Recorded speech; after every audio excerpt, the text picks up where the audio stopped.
حضرت جنید بغدادی دجلہ کے کنارے جا نکلے اور آپ کے شاگرد بھی تھے آپ کے ساتھ، تو وہاں بہلول ملے۔ بہلول ایک مجذوب تھے، تو کہا کہ چلیے ان سے زیادہ بات کرتے ہیں۔ تو شاگردوں نے کہا یہ تو ایک دیوانہ شخص ہے اور آپ اس سے کیا ملیں گے، آپ اتنے پڑھے لکھے عالم اور اتنے بڑے فقیہ اور صوفی، اور ایک دیوانے شخص سے آپ ملیں گے؟ دنیا اس کو دیوانہ کہتی تھی، بہلول دیوانہ۔ لیکن سعدی بولے کہ سعدیہ نزدیک رائے عاشقاں، خلق مجنو نند و مجنو عاقل است، کا اصل تو عاقل یہ لوگ ہیں۔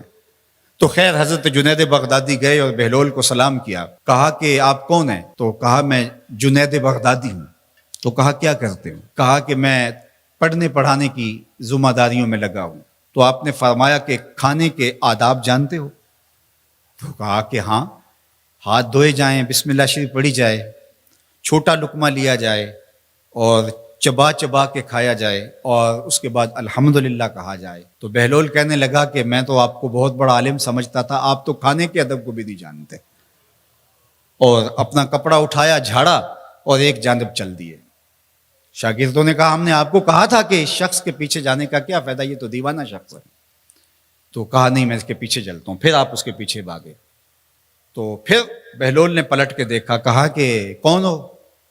کہا کہ میں جنید ہوں، آپ کو ملنے آیا ہوں۔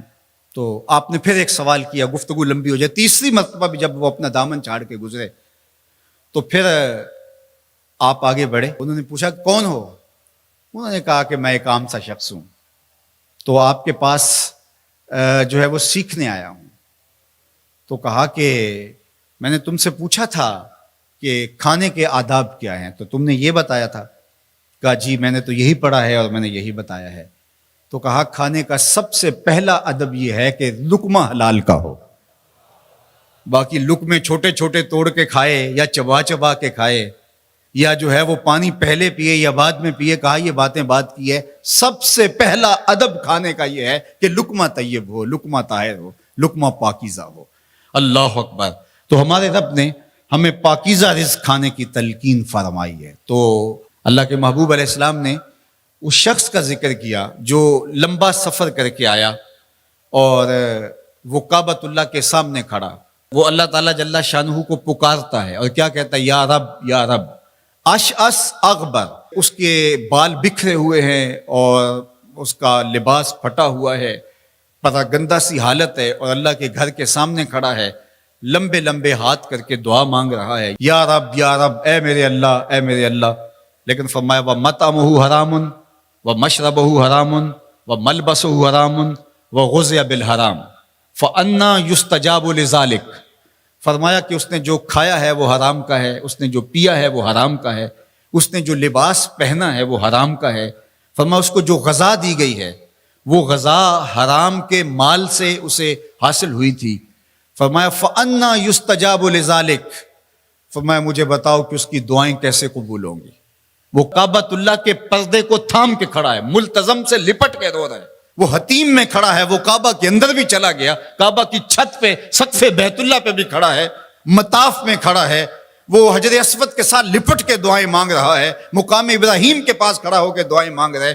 یمد یدہ، اس کے ہاتھ لمبے لمبے ہیں، یا رب کے کلمات اس کی زبان پہ ہیں، اور اشعث اغبر، غبار آلودہ بکھرے ہوئے اس کے بال ہیں، اور حالت پراگندہ ہے کہ کسی کو گزرتے ہوئے بھی ترس آ جائے، اور اللہ کے گھر میں کھڑا ہے تو وہ کیوں نہیں معاف کرے گا؟ لیکن فرمایا مطعمہ حرام ومشربہ حرام وملبسہ حرام وغذی بالحرام، اس کا کھانا پینا لباس اور غذا حرام کی تھی۔ فأنا یستجاب لذالک، اس کی دعائیں کیسے قبول ہوں گی؟ بلکہ علماء نے لکھا کہ جو شخص حرام کمائی کھاتا ہے اس کی اپنی دعائیں تو قبول نہیں ہوتی، نیک لوگوں کی دعاؤں سے بھی اس کا حصہ نکال دیا جاتا ہے۔ جب اللہ کے بندے اولیاء کاملین دعائیں مانگتے ہیں اور وہ پوری امت کے لیے، پوری قوم کے لیے مانگ رہے ہوتے ہیں، لیکن اس شخص کا حصہ نکال دیا جاتا ہے جس کا رزق پاکیزہ نہیں ہے۔ اس لیے رزق کی پاکیزگی یہ بہت اہم ہے۔